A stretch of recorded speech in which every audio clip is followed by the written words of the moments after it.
Hozirgi kunda tadbirkorlarda eng og'riqli narsalar nima edi? Ha, operatsiyonkadan chiqish. Ya'ni har kuni ishlarini, vaqtlarini ishxonada o'tkazib yuborishadi. Anta oilaga vaqt, anta o'zini shaxsiy rivojlanishiga, sayohat, davolanish, bu narsalarga vaqt yetmaydi. Ana endi nima qilsak biz operatsiyonkadan to'g'ri, qadamma-qadam, tizimli ravishda chiqsak bo'ladi. Bugun mana shu mavzu haqida gaplashamiz. Ko'pincha bizda bunday holat bo'ladi. Mana shunaqa yaxshi ma'lumotlar chiqsa, o'rganamiz deb YouTube'ni ochamiz, darslikni ko'rishni boshlaymiz-da, lekin 70% holatda videoni oxirigacha ko'rmaymiz. Buni evazidan biz darslikdagi muhim joylarni o'tkazib yuboramiz va nimaga men mana shu darslikni o'rgansam ham biznesimga qo'lla olmayapman yoki hech qanaqa natija olmayapman deb yuramiz.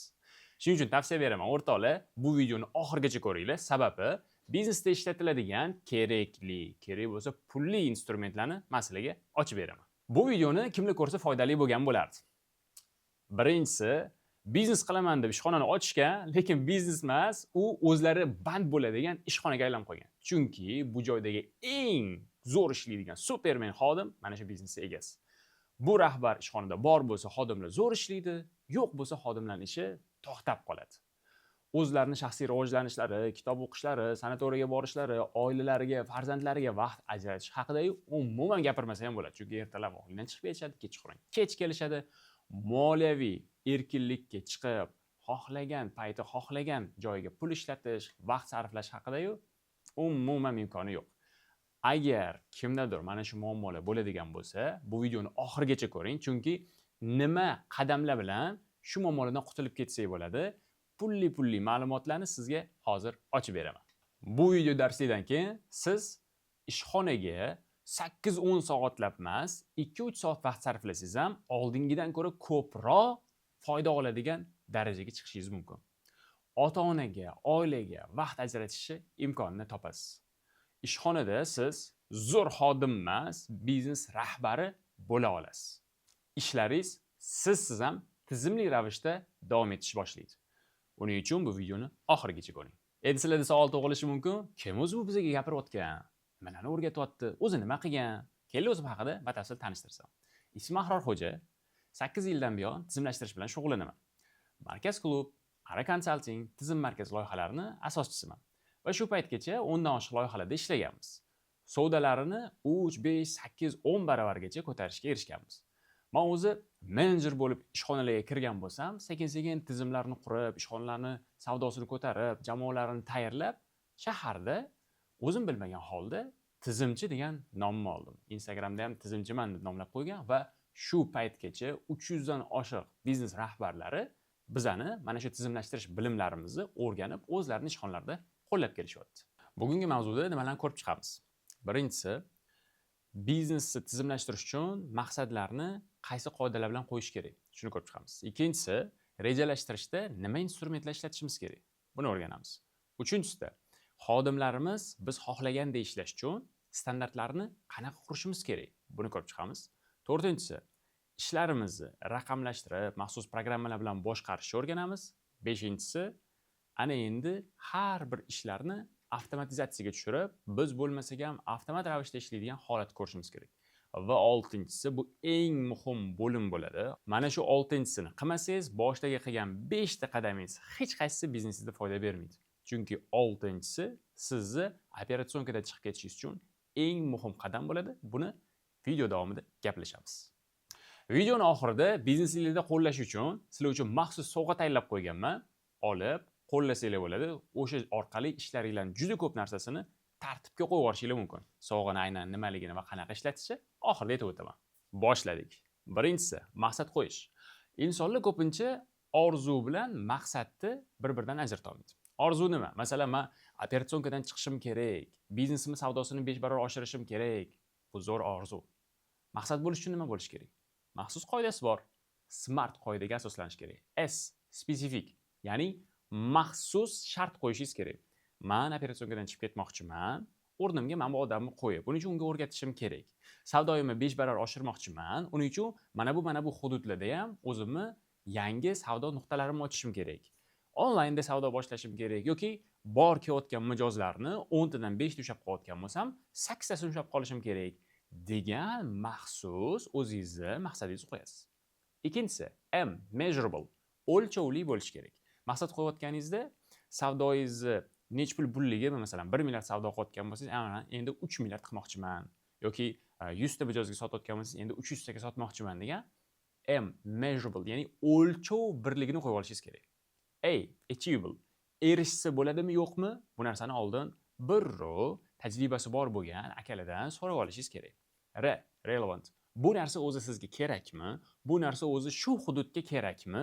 Shuni aniqlab olishingiz kerak. T, time bounding, ya'ni vaqtga belgilangan muddatga bog'langan bo'lishi kerak. Chunki maqsadlarimiz mana bu qo'l bo'lsa, ustiga qo'ysak 2 kiloni ko'taradi, lekin 2 tonnani qo'ysam ko'tara olmaydi.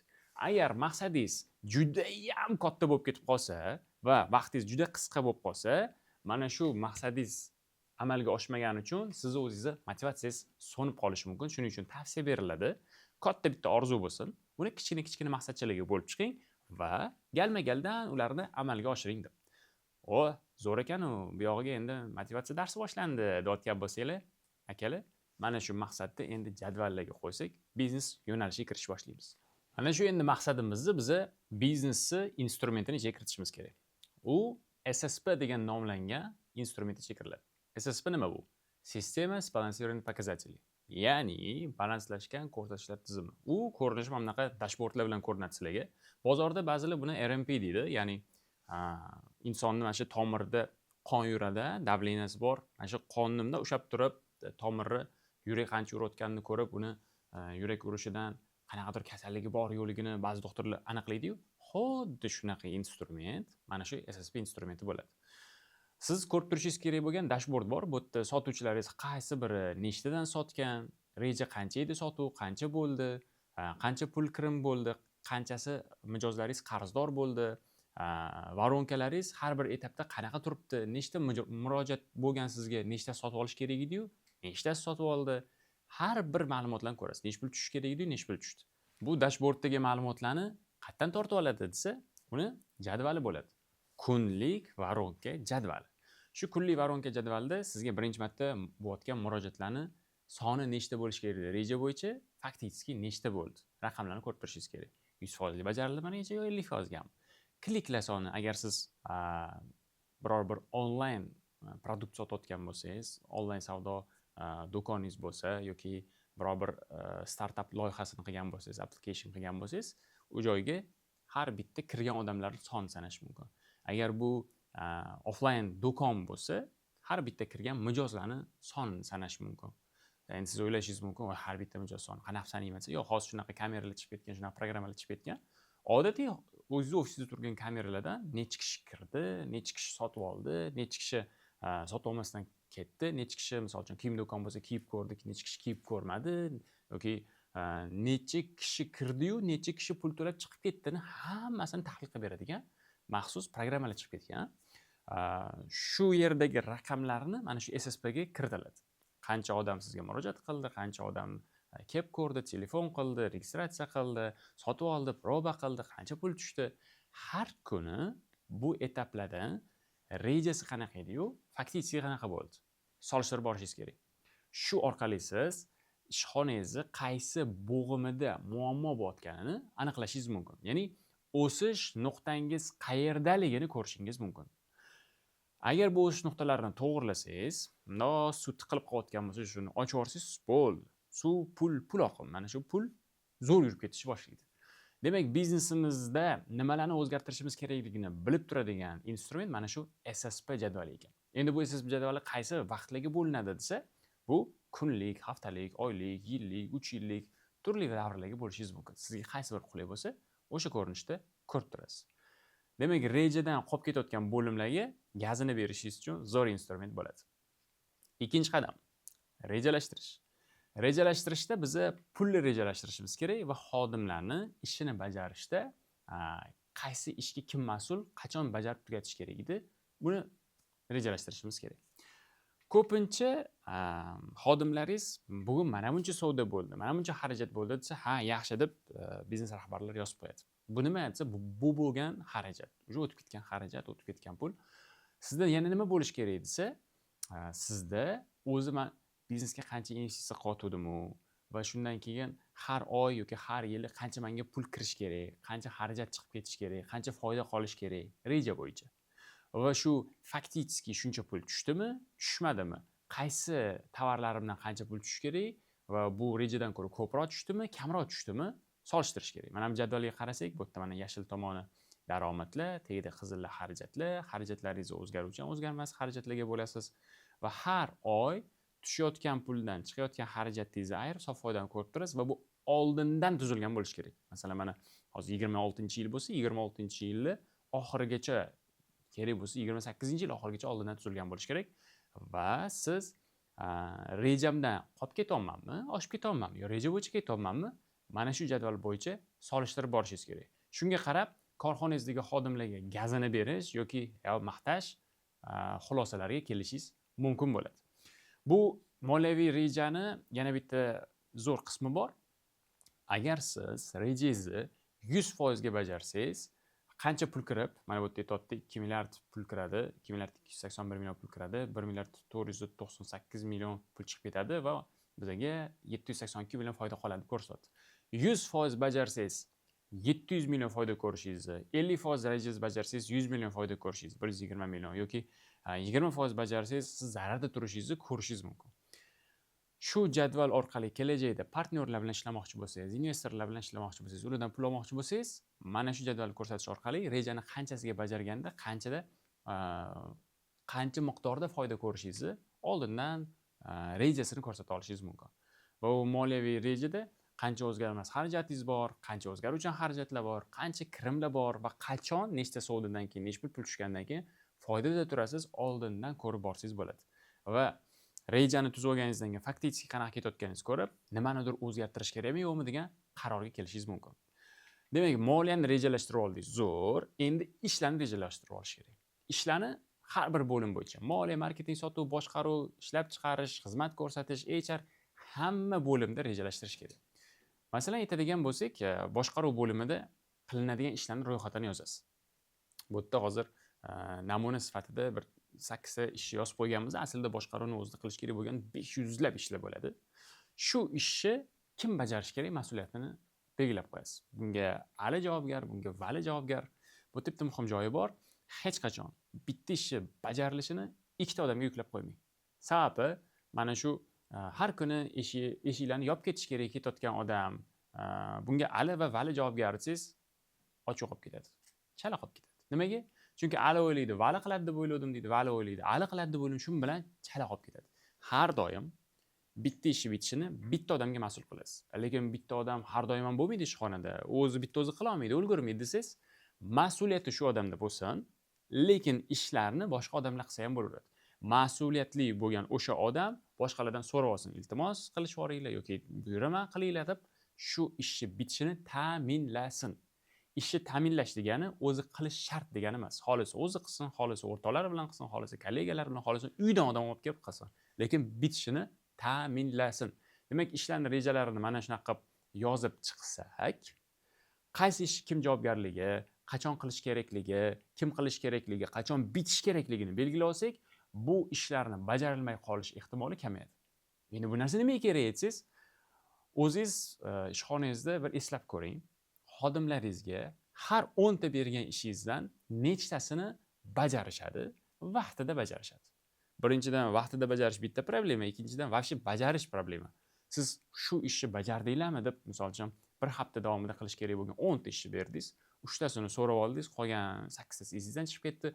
5-6 oydan keyin so'rasangiz hamchi qilishmagan bo'ladi. Nimaga bilasizmi? Chunki rahbar o'zi so'ramadi-yu deydi. Lekin buni jadval asosida tuzib olib boradigan bo'lsangiz, mana shu ishni qilmasam oyligimga ta'sir qiladi deb ko'rib turib, siz so'ramasangiz ham ular ishlarni bajarishni boshlashadi. Demak, operatsionkadan chiqish uchun birinchi maqsad qo'yib olishimiz kerak ekan, 2 rejalarni tuzib olishimiz kerak ekan. 3-chi etap, ana endi mana shu ishni bajar deb aytayotgan bo'lsak, qanaqa standartda bajarish kerak? Buni standartlarni tuzib olishimiz kerak. Standartlar har bir bo'limda bo'ladi. Har bitta xodimda bo'ladi. U marketing bo'limi, sotuv, HR ishlab chiqarish, moliya, boshqaruv, o'quv, nima bo'limingiz bo'lsa, hammasida standart bo'lishi kerak. Standart degani nima degani? Masalan, sotuv bo'lim rahbaringiz bir kun davomida qiladigan nima ishlari bor va shu ishlarni qaysi checklistlar bo'yicha qilish kerak? har birini sotuv bo'lim boshlig'i uchun, sotuv menejeri uchun, administrator uchun, operator uchun, marketing uchun, montajyor uchun, HR uchun, moliyachi uchun hamma uchun tuzasiz. Bunda kerak bo'ladigan 5 ta qadam bor.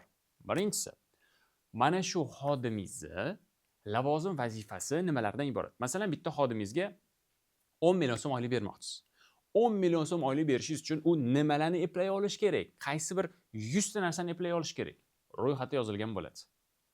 Shu ro'yxat bo'yicha siz har bitta ishni endi checklistini tuzasiz. Masalan, lavozim vazifasida yozilgan, aytaylik, sotuv bo'lim boshlig'ingiz CRMni nastroyka qilishni bilish kerak. Yoki CRM bo'yicha hisobotlar olishni bilish kerak. Yoki muammoli mijozlar bo'yicha ishlashni bilish kerak. Yoki xodimlarni savdosini reja bo'yicha bajartirishni bilish kerak degan lavozim vazifasida bitta ish bor. Shu 100 ta ishdan bittasi bor. Endi shu ishni to'g'ri bajarilishi uchun nimalar qilish kerak? Mana shu nomi checklist deyiladi. Masalan, CRMdagi hisobotlarni topshirish deganda, CRMdagi har bitta sotuvchi nechta sotgani, har bitta sotuvchi nechtadan primchani qo'ygani, har bitta sotuvchi nechtadan nech puldan pul olib kirgani, har bitta sotuvchi qanchadan mijozni olib qololmay ketkizib yuborgani, 100 ta mijoz bilan gaplashib 90 tasini ketkizib yuborib. Mana shu ko'rsatkichlarni menga berasan deb checklist qilib qo'yilsa, u hisobotni topshir degan ichida hammasini topshiradi. Agar checklist qilmasangiz nima bo'ladi? Hisobotni topshir desa, mani tam 20 ta sotuvchim umumiy 3 milliard pul kiritdi deydi, bo'ldi. Ya'ni sizga chala ma'lumot berdi. Nima uchun 3 milliard kirgan, 5 milliard emas? 30 ta xodimidan qaysi 10 tasi zo'r ishlayapti, qaysi 20 tasi yaxshi ishlamayapti? Qaysi ichidagi narsalarni o'zgartirsa yaxshiroq savdo bo'ladi? U haqida aytmaydi. Chunki checklistda ularni so'ramagansiz.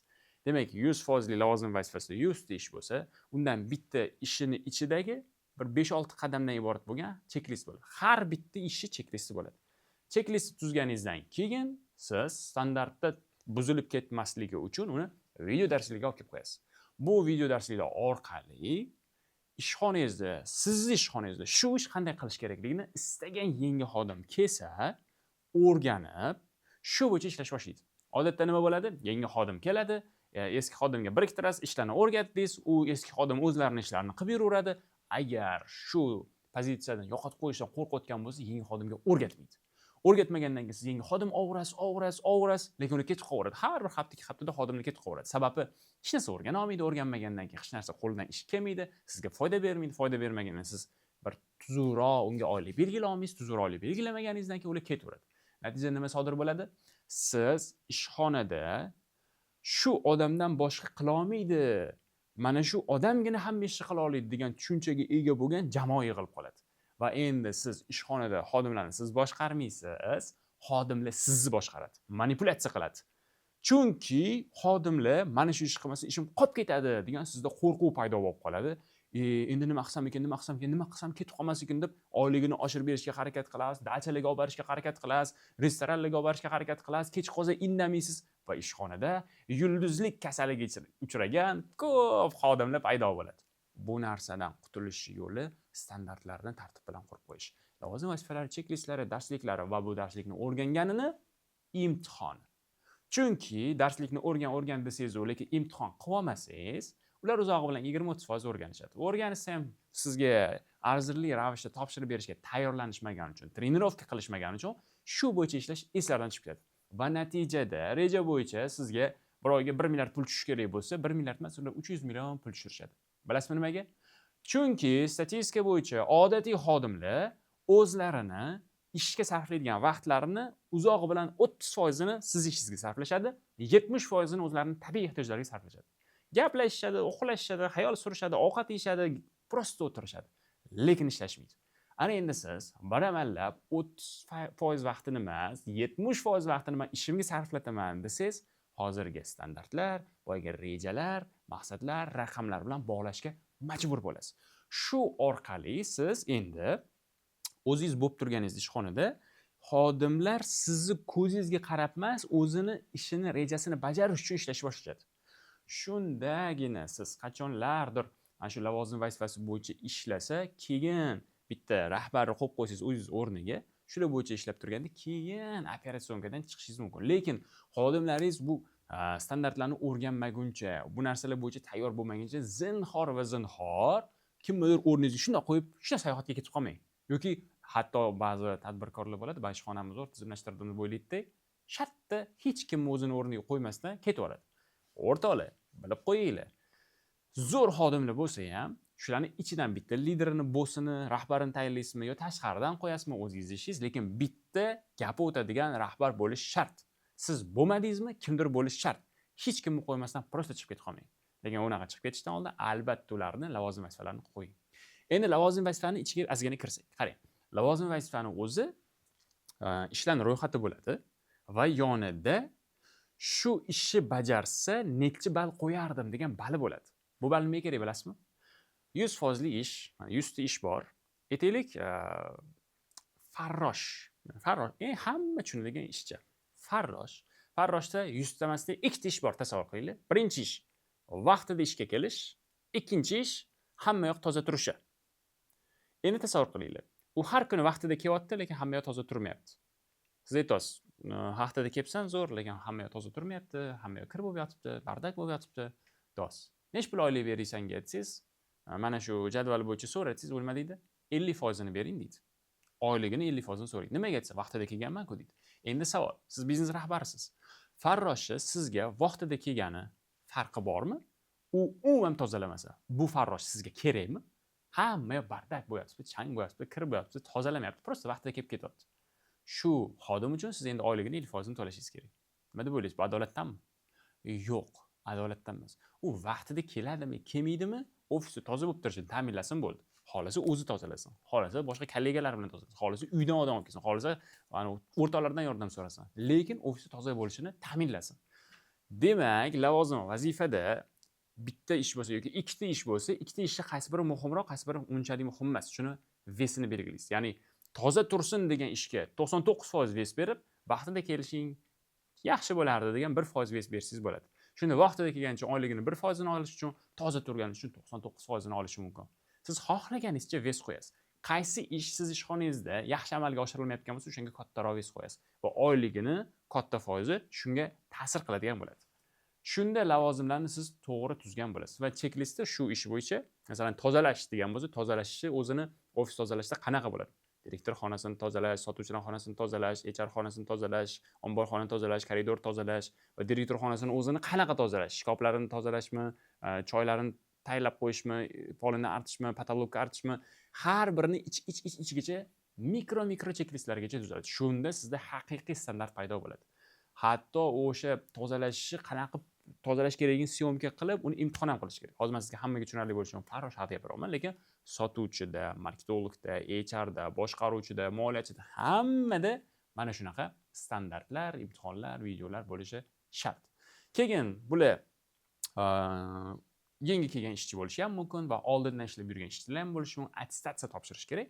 Har 2-3 oyda attestatsiya topshirish kerak. Men tajribamdan bilaman. Shu paytgacha o'nlab korxonada ishlagan bo'lsak, minglab xodimlarni ishlatgan bo'lsak, o'rtacha har 6 oyda xodimlar formatirovать bo'lib ketadi. Fleshka bor, fleshkani bunda kompyuterga qo'yasiz, ichida ma'lumotlar bo'ladi va formatirovать knopkasini bossangiz, ichidagi ma'lumotlar yuvib ketadi-yu. Odatiy xodimlar har 6 oyda nima qilayotganini esdan chiqib qoladi. Qanaqa qilayotganini esdan chiqib qoladi. O'zidan o'zi yomon ishlashni boshlaydi. U bilardi qanaqa sotish kerakligini, u bilardi pulni qanaqa hisoblash kerakligini, u bilardi qanaqa marketing qilishni, u bilardi qanaqa tozalashni, lekin 6 oydan keyin hech narsa talab qilmasdan prosta ishlab yurib, 6 oydan keyin bitta bor so'raydi. Sizning talabingiz uzoq bilan 20-30% ni bajarayotgan bo'ladi. Qolgan 70-80% ni bajarmayotgan bo'ladi. Bilasizmi nimaga? Chunki qanaqa qilish kerakligi esdan chiqib ketadi. Nimaga esdan chiqib ketib qoladi desa, inson so'zining ma'nosini eslab olaylik. Nima edi ma'nosi? Unutuvchi, unutib qo'yadi. Shunchaki unutib qo'yadi. Men mana shunaqa ishlayapman, shu ishlash norma deb o'ylab qoladi. Yo'q. Ularni har 3 oyda qayta kvalifikatsiyasini oshirib, attestatsiyadan o'tkazish kerak. O'tkazib, mana shu 100 ballik bo'yicha bo'ldi, 100 balldan o'tdi degan pechat qo'lingizga qo'yishingiz kerak va shu bo'yicha moliya bo'limi oyligini belgilashni boshlash kerak. Agar bu narsa qilmasangiz, yildan yilga, oydan oyga sizni ishxonangizdagi samaradorlik tushib ketishiga tayyor turing o'rtoqlar. Keyingi etap raqamlashtirish. Raqamlashtirish bosqichida biz ishxonamizni Excel jadvallar, jurnallar emas, maxsus platforma, programmalardan foydalanishni boshlashimiz kerak. Masalan, programmalar haqida gaplashsak. Ko'pchilik aytadi, men tizimlashtiraman deydi-da, sotuv bo'limini tizimlashtiryapman deb bitta CRM o'rnatib qo'yadi. Misol tariqasida aytaylik, Amo CRM o'rnatadi yoki Bittrex o'rnatadi yoki nimanidir o'rnatadi. Endi savol. Sotuv bo'limingizga bitta programmani o'rnatib qo'ysangiz, mana shu bo'lim tizimlashib qoladimi desangiz, tushunib olishimiz kerak. Tizim degan nima degani desa, ishxonadagi xodimlarni rejali ishlashi, standart bo'yicha ishlashi, to'g'ri ishlab turganini mana endi buzilib ketmasligi uchun raqamlashtirish qo'yasiz-ku. Mana shu birlashgani tizim deyiladi. Faqatgina programmani o'zini qo'yib qo'ysangiz, bu tizimlash demaydi. Buni sifrovizatsiya, ya'ni raqamlashish deydi. Siz raqamli ravishda hamma narsani ko'rishingiz mumkin bo'ladi. Ana endi boya rejalarni tuzuvdik, standartlarni tuzuvdik. Mana endi raqamlash uchun sotuv bo'limingizga CRM o'rnatasiz, o'quv bo'limi bo'lsa LMS o'rnatasiz, boshqaruv bo'limi bo'lsa boshqaruvga aloqador task management programmalarini o'rnatasiz. Masalan, ClickUpga o'xshagan, Trelloga o'xshagan yoki Mass Projectga o'xshagan programmalar o'rnatishingiz mumkin. Omborxona bo'lsa, misol uchun Moiscladga o'xshagan yoki boshqa programmalar o'rnatishingiz mumkin. Va men endi to'g'ri, noto'g'ri demoqchi emasman. Ko'pchilikdan eshitaman, ishxonamga tizimlash uchun SAP o'rnataman deyishadi. O'rtoqlar, SAPni ham yaxshilab tushunib olishimiz kerak. SAP nima degani o'zi bu desa, SAP, ya'ni SAP bu bitta dastur o'rnatilgan korxonani, tizim qurilishi uchun, raqamlashtirish uchun dastur o'rnatilgan korxonani brendi. Bu degani nima degani? SAP desa, bu xuddi aytaylik, General Motors degandek gap. GM, General Motors degandek gap. GM ichida nima mashinalar bor? Nexia, Damas, Lacetti, hozir Gentra bo'lgan, yana boshqa Tahoe, boshqa mashinalar bor. SAP ning ham ichida ko'plab, minglab programmalar bor. Minglab. Masalan, kichkinaroq korxona bo'lsangiz, Business One o'rnatishingiz mumkin. Kattaroq korxona bo'lsangiz, masalan, aytaylik, Imzo, General Motors yoki Korzinkaga o'xshagan kattaroq korxona bo'lsangiz, siz Hana Tour programmasini o'rnatishingiz mumkin. Siz mashina sotib olganingizda nima sotib oldingiz desa, GM sotib oldim demaysiz-ku. Masalan, Gentra sotib oldim deysiz yoki Tahoe sotib oldim deysiz, Nexia sotib oldim deysiz. Xuddi shunaqa SAP o'rnatdim degan tushuncha bu GM sotib oldim degandek gap. SAP ichida minglab programmalar bor. O'shani ichidagi Business One o'rnatdim, Hana Tourni o'rnatdim deb gaplashsangiz, sizdan kimdandir yordam so'raganingizda tashqaridan kelayotgan yordamchilar, konsultantlar aytadiki, men Hana Tour bilan ishlaganman, bilaman u narsani, yoki Business One bilan ishlaganman, yoki ishlamaganman, buni bilmayman deb aytishi mumkin. Ko'pincha aytishadi, men SAP o'rnatganman, shuni bitta ko'rib bergin deyshadi. Men aytaman, qaysi programmasini o'rnatgansiz deyman. Bilmadim, endi SAP o'rnatganman deydi. Va ko'pchilikda ham mana tushunmovchilik bo'lib ketadi. SAPni anu $1 million o'rnatibdi, bunisi $20 ming o'rnatibdi. Qanaqa uni o'rnatgan deyshadi. Men aytaman, o'rtoqlar, uning ichida minglab programma bor, ichida arzoni bor, qimmati bor va ichida qilinadigan ishlarning ham turkumlari bor. Chunki u yerda integratsiyada ko'proq odam ishlaydi, kamroq odam ishlaydi, funksiyalarda farq qiladi, shunga qarab o'zgaradi deyman. Demak, bu narsalarni, programmalarni biz raqamlashtirish deb tasavvur qilar ekanmiz. Raqamlashtirishdan keyin nima bo'ladi desa, ana endi avtomatlashtirish. Avtomatlashtirish nima? Masalan, sizni biznesingizni blogi bor, Instagramda blog bor, sizda Telegramda bloglar bor, YouTube'da bor. Instagramda agar yangi mijoz yoki birorta kuzatuvchi yozsa, kommentariyaga yoki direktda, odatda biznes qaysidir xodimi o'zi javob beradi. Misol uchun, assalomu alaykum, sizlarning xizmatingizdan foydalanmoqchiman desa, va alaykum assalom, bo'ldi, xizmatlarimiz mamnun bo'ladi deb qaysidir odam gaplashadi. Endi siz zo'r reklama qilgan bo'lsangiz, zo'r yuritayotgan bo'lsangiz, kuniga 100lab, 200lab odam yozsa, sizga javob beradigan bitta dona xodimingiz bo'lsa, hammaga javob berishga ulgurmaydi. Nima sodir bo'ladi? Qaysidir kelayotgan mijozlarni yo'qotib qo'yishni boshlaysiz. Endi yo'qotmaslik uchun o'zi shunaqa chatbotlar, avtomatik ravishda gaplashadigan AI operatorlar bor. Rosa ko'p bo'lib bozorda har xili bor. Misol uchun AI Boost bor, Send Plus bor, u bor, bu bor, Lilo bor, har xili bor. Ularning vazifasi nima desa, ularning vazifasi sizga bo'lgan istagan murojaatni, bular SMS ko'rinishida, tekst ko'rinishida gaplashadiganlar bor, ovozli ko'rinishda gaplashadiganlar bor, rus tilida gaplashadiganlar, o'zbek tilida gaplashadiganlar bor. Kerakli bo'lgan hamma ma'lumotni beradiganlari bor, yo cheklab qo'yadigan ma'lumotlar bor. Bitta xodimingiz ulgura olmaydigan, 10 ta xodimingiz ham gaplashishga ulgura olmaydigan narsani bitta robot hammasini eplab tashlaydi. Masalan, ishlab chiqarishlarda bilamiz, zavodlarda tirik odam bilan qiladigan ishlar bor. Men O'zbekistonda bitta zavodni ko'rganman, misol uchun aytaylik, $200 ming obrot qiladigan ishxona oyiga $200 ming obrot qiladi, lekin u yerda xodimlar aytaylik 150 ta. Живой ishlashadi. Koreyada bir xil korxonalarni ko'rganman, ular oyiga $800 ming obrot qiladi. 800 ming obrot 6 ta dona ishchisi bor. Umumiy ishchisi 6 ta. O'zbekistonda 200 ming оборот, lekin 150 ta ishchisi bor. Solishtirganingizda, bilmayman, 30-40 barobar ishchisi ko'p kam bir-biridan farq qilib ketadi. Avtomatlashtirish orqali siz insonlarni standartida buziladigan xatoliklarni oldini olasiz. Endi bizda bitta muammo ham bor. Hamma narsa ham bizni hududda mos tushavermaydi. Mos tushadigan narsalarni olasizlar. Mos tushmasligi sabab, masalan, qimmat texnika olib qo'ysangiz, svetingiz o'chib qolsa, anaqalar qo'ymagan bo'lsangiz, generatorlar qo'ymagan bo'lsangiz, qiynalib qolishingiz mumkin. Lekin marketingda ishlatiladigan, sotuvda ishlatiladigan, HRda ishlatiladigan, moliyada ishlatiladigan ko'p avtomatizatsiya robotlar bor. U narsalarni kompyuter o'zida ichida bo'ladi. Uning uchun svetingiz o'chmasligi ahamiyati yo'q, ishlaveradigan bo'ladi. O'rtoqlar, mana shu instrumentlarni o'zi qayerdan olsam bo'ladi? Haroqacha bunday bermaysizmi desangiz, beraman. Videoni oxirida maxsus sovg'a beramiz dedik-ku, o'sha sovg'ani oldida kerakli instrumentlarni ba'zilarini joylab qo'yamiz, olib bemalol ishlatsanglar bo'ladi. Buning uchun videoni oxirigacha ko'ringlar. Xo'p, endi ko'pincha rahbarlarda bitta tushuncha bor.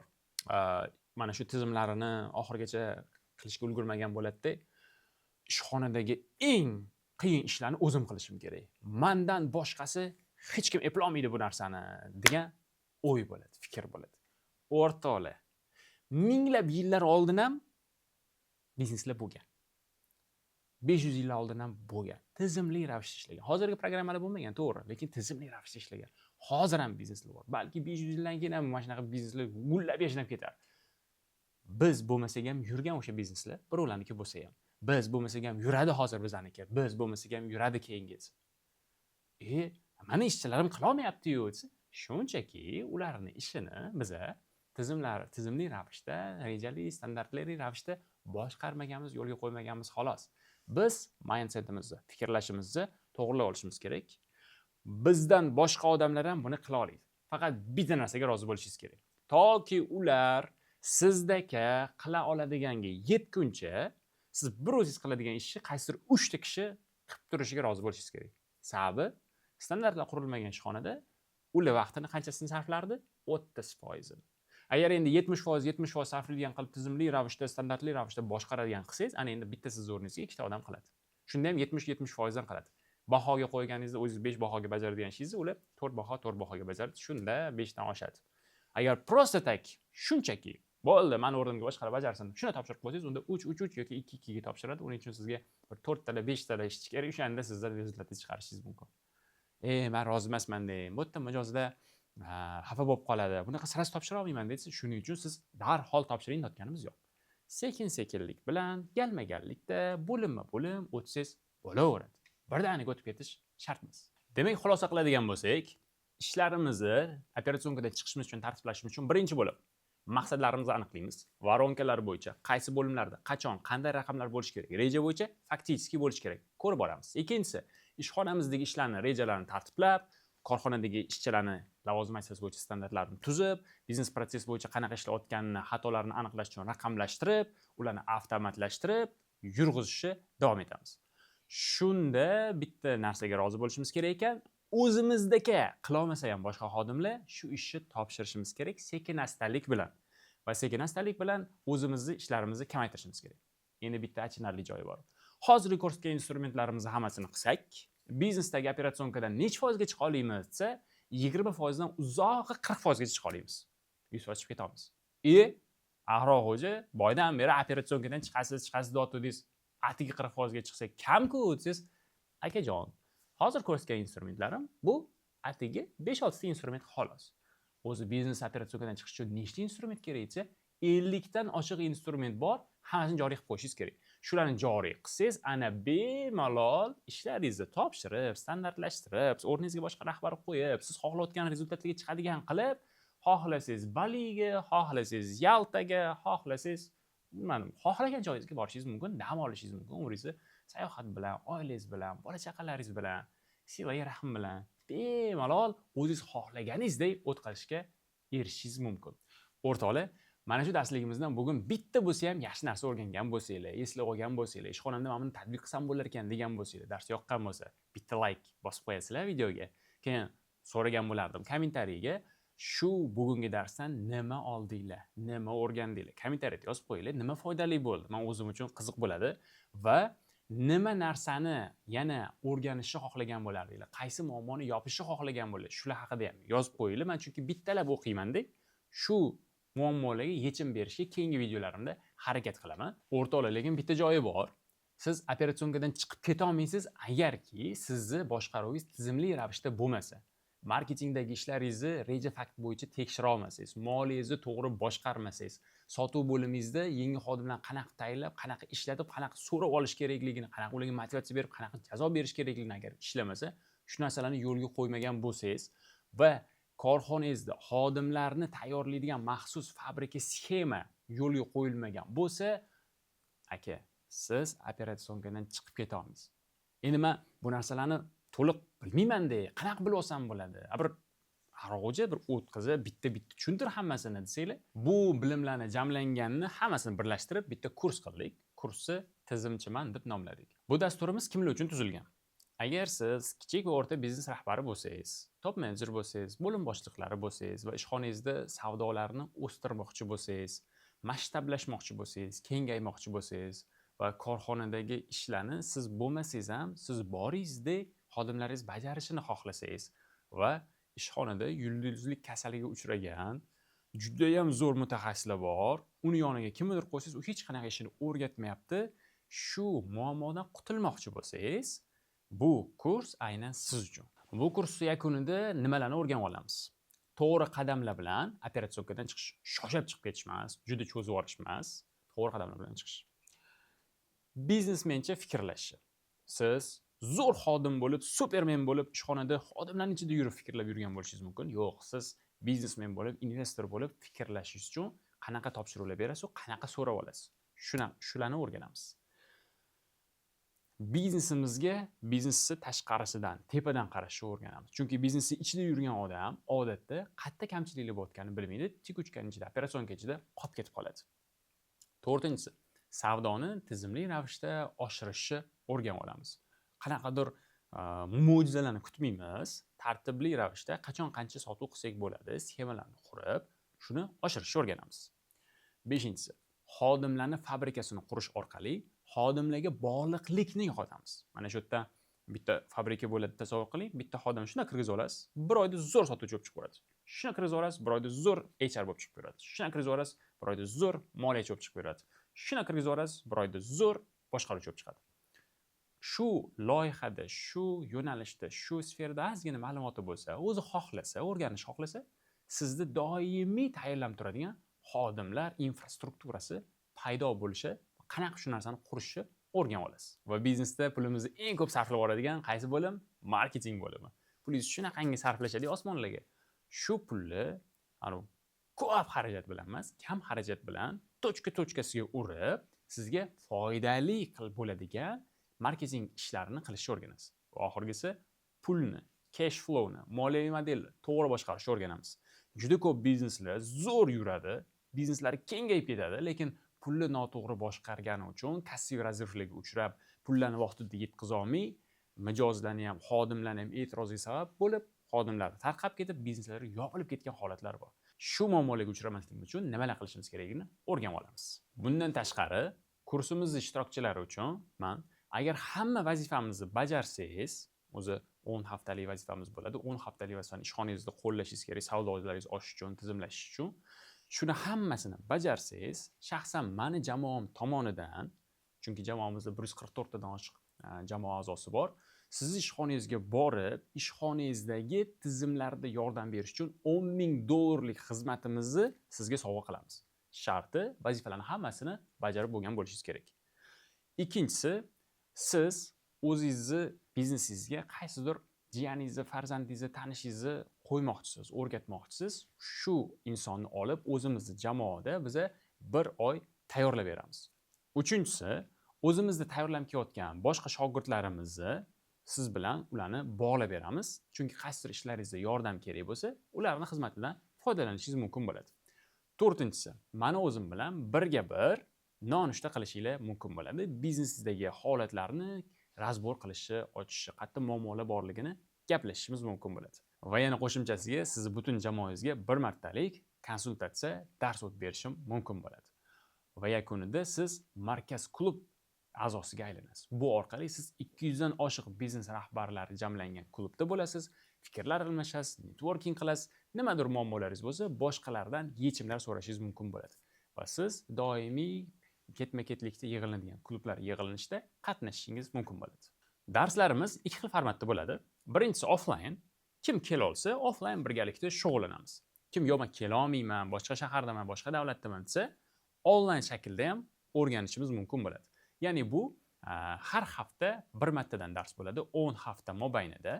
Onlayn ravishdagilar maxsus platforma asosida berilgan vazifalar bo'ladi. Video darsliklar, checklistlar, fayllar hammasini olasiz, ko'rib chiqasiz, darsgacha tayyorlanasiz va darsda onlayn Zoom formatda yuzma-yuz gaplashamiz.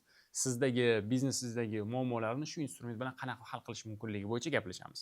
Va siz qanaqa joriy qildingiz, nima muammo bo'lib chiqdi, uni qanaqa to'g'rilasa yaxshi bo'ladi haqida gaplashamiz. Har safar oldindan berilgan video darsliklar materiallar orqali tayinlab bo'lganingizdan keyin Zoom formatda gaplashib, vazifalarni bajarib bizga topshirishingiz kerak.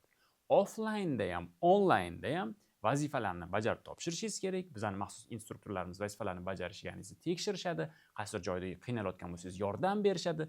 Sababi shu instrumentlarni ishxonangizga qo'llagan holda tizimlashishi, rejalashtirishi, standartlashtirishi har bir bosqichdan o'tib, savdoyimizni oshirish va xodimlar fabrikasini qurishni, joriy qilishni boshlashimiz kerak bo'ladi ishxonamizda.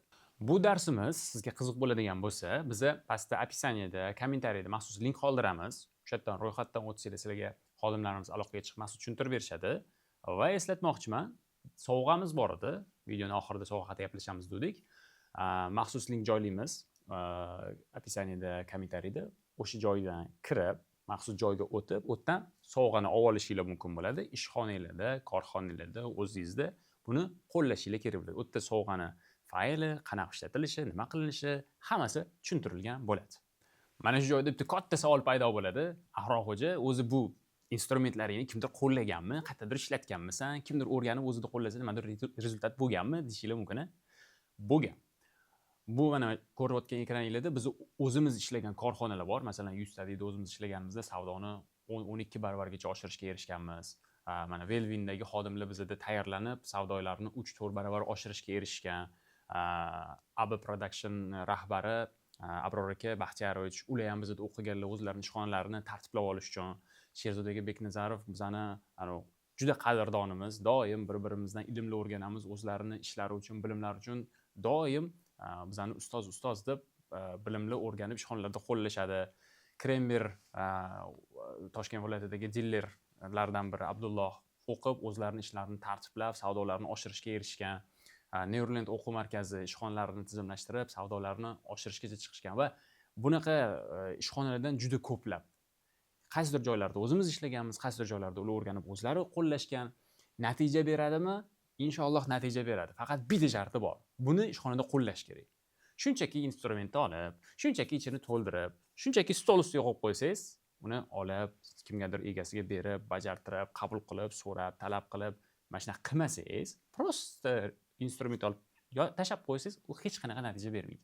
Lekin olib ishxonangizda qo'llasangiz, ishlatsangiz, to'g'rilasangiz, joriy qilsangiz, inshaalloh men juda katta ishonch bilan ayta olamanki, inshaalloh sizda ham ishxonangizda savdolaringiz kamida 2-3 barobarga oshishiga, xodimlar fabrikangizni qurib olishingizga, ishlaringiz osonroq boshqarilishiga erisha olasiz. Qani endi o'zlari ham aytsin buni, odzivlari bormi desa, kelinglar, odzivlarni chiqarib beraman. O'zlarini tillaridan eshitamiz. Bizani kursimiz ularga qanchalik manfaatli bo'lgani haqida eshitamiz. Va o'rtoqlar, esdan chiqmasin, kurs ma'lumotlarini olish uchun pastda opisaniyada yoki kommentariyada link qoldirgan bo'lamiz. Ro'yxatdan o'tasizlar, xodimlarimiz sizlarga bog'lanadi va maxsus hamma ma'lumotni aytib beradi. Inshaalloh birgalikda sizlar bilan ishxonangizni tizimlashtirib, xodimlar fabrikasini qurib, xodimlar bo'yicha umuman muammo qolmaydigan holatga kelib, savdolaringizni oshiramiz. Sizlar bilan Ahrorxo'ja Rahmatxo'jayev bo'ldi. Ko'rishguncha xayr, salomat bo'ling. Assalomu alaykum. Mening ismim Asror. 2021-yildan beri dars berish bilan ta'lim yo'nalishida faoliyat olib borib kelamiz.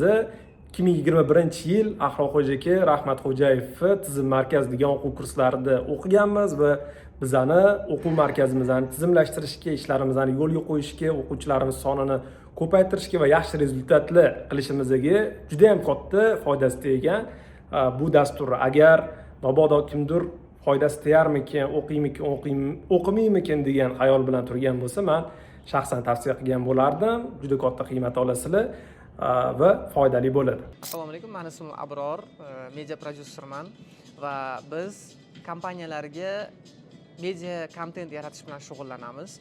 Men oldin o'ylar edim, mediani kreativni tizimlashtirib bo'lmaydi deb o'ylar edim va Ahror xo'jani shogirdi kelib, meni mediam, kreativlarimni tizimlashtirib bergandan keyin bu narsani iloji bor ekan deb shaxsan endi shogirdlaridan emas, Ahror xo'ja Rahmatxo'jayevni o'zlaridan o'rganishga ahd qildim va yaxshi qilgan ekanman. Eng yaxshi qarorlarimdan biri bo'lgan. Bu darslardan keyin men o'zimni nafaqat kreativimni, balki sotuv bo'limimni, marketingimni, HR'imni hammasini tizimlashtirib qo'yganman va bu orqali daromadim bir necha x ga oshdi va kimga o'rgangan narsalarimni aytadigan bo'lsam, foydalangan odam hammasi baraka topyapti. Shuning uchun sizlar ham kelinglar, shaxsan o'zlaridan shu instrumentlarni olib, o'qib, kompaniyalarni kara-kara o'stiringlar. Assalomu alaykum, ismim Sherzod Beknazarov. Hozirda yangi tashkil topgan Yengil sanoatni rivojlantirish agentligida tadbirkorlarga xorijiy ko'rgazmalarda qatnashish, investor topish, mutaxassislarni jalb qilish kabi ishlarda tizimli yordam berib kelmoqdaman. Tizim markazida o'qiganim menga o'z qo'limdagi ishlarimni ancha-muncha bexarajat yo'llar bilan tizimlashtirib olishga yordam bergan. Barchaga tavsiya qilaman, o'qinglar. O'qish yakunida qo'lingizda tizimlashtirish bilan bog'liq bo'lgan ancha-muncha amalda foydali bo'ladigan instrumentlar to'plami jam bo'ladi. Natijada ishinglarni kam xarajat yoki umuman bexarajat tizimlashtirib olishinglarga yordamchi bo'ladi. Albatta o'qinglar.